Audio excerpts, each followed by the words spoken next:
और हमारे समूह की जो महिलाएं हैं, आप सभी लोगों का यहाँ पर बहुत बहुत स्वागत है, अभिनंदन है, वंदन है। इस समय भारतीय जनता पार्टी विकसित भारत संकल्प योजना के तहत गांव-गांव जो भी सरकारी कर्मचारी के जितने विभाग हैं, लगभग 17 विभाग हैं, वो हर गांव में जाके हमारे ब्लॉक के वीडियो साहब, एसडीएम और जो विधायक भी हैं और हम स्वयं गांव में जाकर सरकार की जो योजनाएं चल रही हैं उनको गांव तक पहुंचाने का कार्य कर रहे हैं। इसी उद्देश्य के अंतर्गत गांव में जो गरीबी है वो किस तरह से खत्म करी जाए, किस तरह से ज्यादा महिलाएं हमारी मुख्य धारा में आए, इसके उपलक्ष्य में आज ये ट्रेनिंग रखी गई। ये जो समूह की महिलाएं हैं, ये हमारे प्रधानों से किस तरह से ज्यादा लाभ लें और प्रधान किस तरह से ज्यादा इनका उपयोग करें जिससे गांव का विकास हो। हमारा मुख्य उद्देश्य यही है, क्योंकि सरकार की एक ही योजना है कि आखिरी पायदान पे खड़ा हुआ गरीब से गरीब व्यक्ति उस तक किस तरह सरकारी योजनाओं का लाभ पहुंचे, उस गरीब का किस तरह से घर का निर्माण हो, उस घर में रहने वाले सदस्य जो है उनका कैसे भरण पोषण हो और उस घर में रहने वाले बच्चे किस तरह से उच्च शिक्षा ग्रहण करें। हमारी सरकार का यही एक मेन उद्देश्य है। ये बहुत गर्व की बात है कि आज जिनका प्रशिक्षण शिविर यहाँ रखा गया है वो ही प्रधान यहाँ पे नहीं आए हैं। ये भी बहुत गर्व की बात है कि वो अपने गांव के प्रतिनिधि हैं, अपने गांव के मुखिया हैं, जनता ने उन्हें चुन के इसलिए भेजा है कि गांव का विकास कैसे हो और वो आज इस बैठक में आए, ये भी शर्म की बात है। ऐसा कोई प्रधान नहीं जो मुझसे ज्यादा नहीं रहता हूं, लेकिन फिर भी मैं प्रोग्रामों में जाने के लिए अपना टाइम लगाता हूं, कैसे निकालता हूं ये मैं जानता हूं। इस समय गुमनारों में विकसित संकल्प यात्रा चल रही है और मैंने बहन को वहां ले गया। तो भाई प्रधान जब खूब ज्यादा अपने बारे में सोचेंगे, विकास करेंगे, तभी तो विकास होगा या नहीं होगा। अभी कांग्रेस के नेता है झारखंड में, उनके घर पर पिछले 10 दिन से 40 मशीनें नोट गिनने का काम कर रही है। आधी मशीनों की दम फूल रही है, आधी खराब हो गई है। समझ रहे हैं?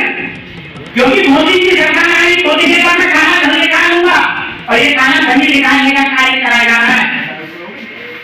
और 2500 करोड़ रुपए अभी तक निकल चुके हैं उन सांसद के घर से। और जिस कमरे को खोलते हैं उस कमरे में केवल नोटी नोट दिखाएं, 35 बैंकों के कर्मचारी उन नोटों की गिनती के लिए लगे हुए हैं। तो ये काला धनी तो है। दूसरी चीज, अभी जिस तरह से 5 राज्यों में इलेक्शन हुए और 3 राज्यों में भारतीय जनता पार्टी की सरकार बनी और पूर्ण बहुमत से बनी, इलेक्शन से पहले जो दूसरी पार्टियां थी वो जाति आधार पर बांटने का कार्य कर रही थी और ये हो रहा था कि हमारी लड़ाई भारतीय जनता पार्टी से है। भारतीय जनता पार्टी ने केवल मोदी के नाम पे इलेक्शन लड़ा। मोदी ने कहा ये मोदी की गारंटी है, लेकिन मोदी की गारंटी कौन है? आप लोग ये मोदी की जो ट्रेन है उसके पहिए हैं और मोदी इंजन है। अगर पहिए मजबूत हो गए तो इंजन पूरी ताकत से चलेगा।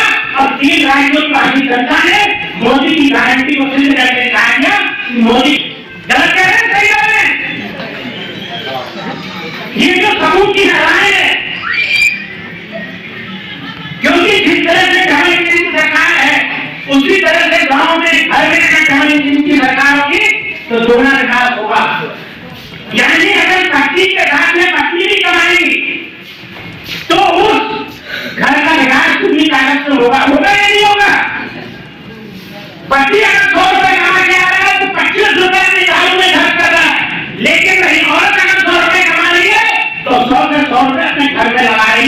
ये चाहे वो उज्ज्वला योजना के तहत गैस सिलेंडर मुफ्त में देने का कार्य कर रही है, चाहे किसान सम्मान निधि से किसानों को हर साल में 3 बार 2-2 हजार रुपए भेजने का कार्य कर रही है, गांव-गांव शौचालय बनवाने का कार्य कर रही है, नहीं कर रही है। अभी कश्मीर से धारा 370 हटी, इससे पहले कभी कश्मीर में हमारे सैनिक आते थे, वहां के लोग उनमें पत्थर बरसाने का कार्य करते थे, लेकिन जब से धारा 370 हटी कि मोदी जी भारत का भी नहीं होगा,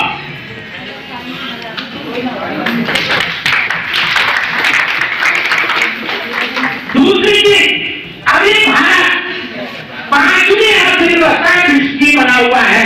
अभी कल के न्यूज़पेपर में हम पढ़ रहे थे कि पूरे विश्व में जो सर्वे हुआ है उसमें सबसे पसंदीदा नेता में मोदी पहले नंबर पे है, यहां तक कि अमेरिका का बाइडेन 8वें नंबर पे है। तो ऐसा नेता जो विश्व में पहले नंबर पे है, दोबारा प्रधानमंत्री बनना चाहिए नहीं बनना चाहिए? जो गरीबों के बारे में सोच रहा है प्रधानमंत्री बनना चाहिए नहीं? लेकिन ये बनेगा तो सही जब गांव की महिला पूरे जोश घोर से, जो 2024 का इलेक्शन आ रहा है उसमें मेहनत करेगी। हमें खूब पता है कि जो विधानसभा का इलेक्शन हुआ था, हमने सबसे ज्यादा फोकस करा था महिलाओं के ऊपर। हमने गांव में जो समूह की लड़ाई थी उनको अपनी सरकारी योजनाओं का नाम बताया, जो हमारी आंगनबाड़ी थी उनको बताया, जो आशाएं बहनें थी उनको बताया। और इन लोगों ने जो गांव में बुजुर्ग थे, जो गर्भवती महिलाएं थी, जो वोट नहीं डाल सकती थी, उनको घर से ले जाके वोट डलवाने का कार्य करा और हमने विधानसभा में पर्चा लगाने का कार्य करा।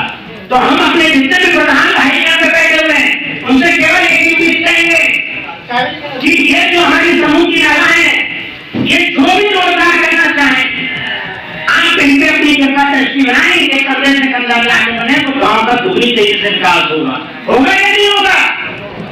इसी के साथ मैं अपनी वाणी को प्राप्त देता हूँ। जय हिंद, जय भारत। एक बार जोर से मेरे साथ बोलेंगे, भारत माता की, भारत माता की।